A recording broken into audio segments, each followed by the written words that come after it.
PBIS programs reward students for showcasing pro-social behaviors. When you understand the research on rewards and incentives, using JAKAPA as part of your PBIS becomes a no-brainer. JAKAPA specifically addresses two key principles of PBIS: teaching pro-social skills and behaviors, and screening and monitoring student data. Doing single lessons periodically will not teach pro-social behavior. Learning new behaviors and skills requires daily practice, and JAKAPA's weekly challenge is designed with that in mind. Effective sports teams don't practice a play once, they practice over and over until it becomes automatic and natural. Skills are the same way, and JAKAPA's daily skill builders not only help students maintain their attention on their own development, but also provides daily practice so skills become automatic. Our weekly challenge also includes regular assessment, so your students can track their own growth and you can monitor their data in real time rather than creating special schedules for periodic assessment administration. Research on incentives and rewards is clear. When we already do a behavior and we are then rewarded for it, wanting to do the behavior. Take the National Teacher Incentive Grant from a few years ago that was intended to help schools design new compensation models for teachers and get away from the years of experience and education as the only criteria for salary. Schools were encouraged not to pay teachers for what they already did because it was just good for kids, but a lot of them didn't listen. When the money went away and they asked teachers to continue to do those things, teachers not only said no, but they were also angry that they were being told at all. The money demotivated the behaviors because they were established habits, not new behaviors.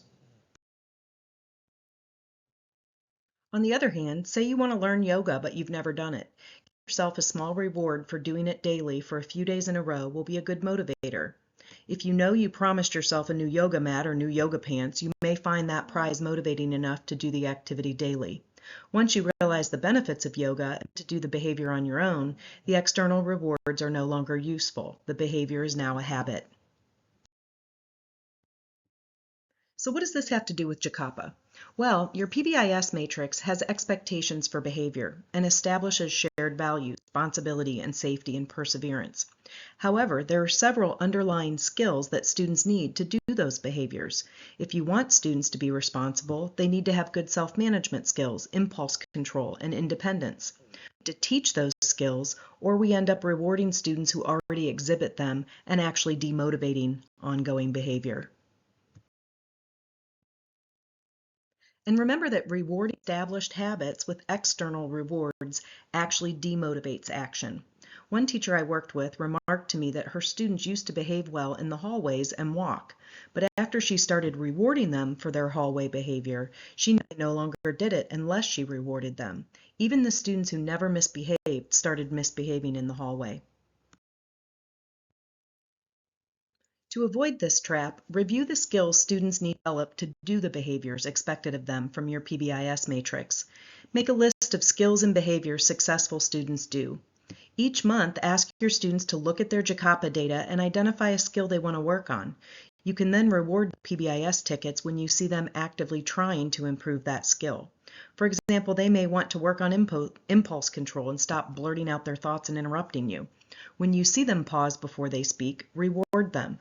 The students can group together based on the skills they are working on, and you'll be rewarding new behaviors, not established habits, so your prizes and tickets will have the intended effect. So here are some next steps for using JAKAPA with your PBIS programming.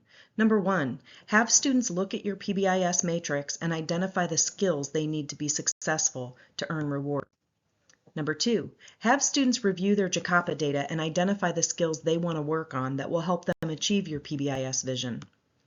Number 3, allow students to work on one skill for a month and reward them when you see them trying to practice it. Number 4, after a month, allow students to choose to continue to work on that skill or change the skill they're working on. And number 5, consider creating teams based on what skills are being developed. Encourage students to support each other by sharing techniques they're using to develop the skill.